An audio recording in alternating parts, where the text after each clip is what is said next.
మహాత్మా జ్యోతిరావు పూలే 197వ జయంతి సందర్భంగా ధర్మవరం పట్టణంలో ఆయన విగ్రహానికి బీసీ సంఘాల నేతలు పూలమాలలు వేసి ఘనంగా అంజలి ఘటించారు.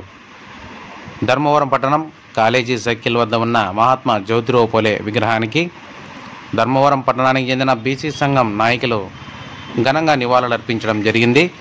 ఈ కార్యక్రమంలో బీసీ సంఘాల జిల్లా అధ్యక్షులు నామాల శంకర్, హిందూపురం పార్లమెంటరీ బీసీ సంఘం నాయకుడు రామ్మోహన్, అలాగే వాల్మీకి సంఘం జిల్లా నాయకులు బోయ రవిచంద్ర తదితరులు ఈ కార్యక్రమానికి హాజరయ్యారు. ఈ సందర్భంగా నాయకులు మాట్లాడుతూ బీసీ ఓటర్లు ఓసీ నాయకులకు వజ్రాలుగా మారారని, అదేవిధంగా బడుగు బలహీన వర్గాల నాయకులకు అధికారం ఎప్పుడు దక్కుతుందోనని అన్నారు. ఈ కార్యక్రమాన్ని ఉద్దేశించి బోయ రవిచంద్ర మాట్లాడుతూ బీసీల అభ్యున్నతి కోసం, బడుగు బలహీన వర్గాల అభివృద్ధి కోసం మహాత్మా జ్యోతిరావు పూలే ఎంతో కృషి చేశాడని కొనియాడారు.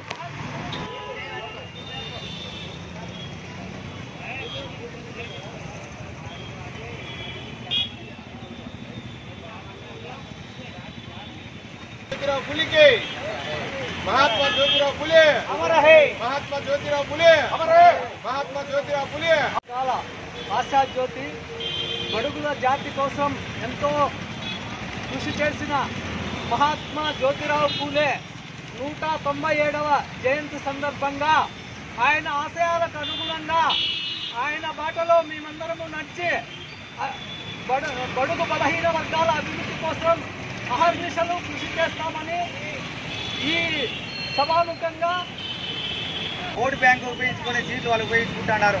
బీసీలు ఓట్లు ఓసీలకు వజ్రాలని వాళ్ళు బీసీలు బిస్కెట్లు వేసి చాలా మంది బీసీలను అన్యాయం చేస్తున్నారు. తన పార్టీల్లో వాళ్ళు ఎదిగనీకొని పోతున్నారు. బీసీలు సీఎం కావాలి, బీసీ సీఎం అయినాడు, బీసీలు ఐక్యత రావాలి, బీసీలు ఆర్థికంగా బలపడాలి, బీసీల్లో బడుగు బలహీన వర్గాల్లో ఎవరు ఏదైనా బీసీల ఐక్యత ఉంటే బీసీ కులంలో ఒకే కులం అని భావించి ఈ రాష్ట్రంలో తెలుగు రాష్ట్రాల్లో బీసీ సీఎం కావాలని సభాముఖంగా తెలియజేసుకుంటున్నాము. బీసీల ఐక్యత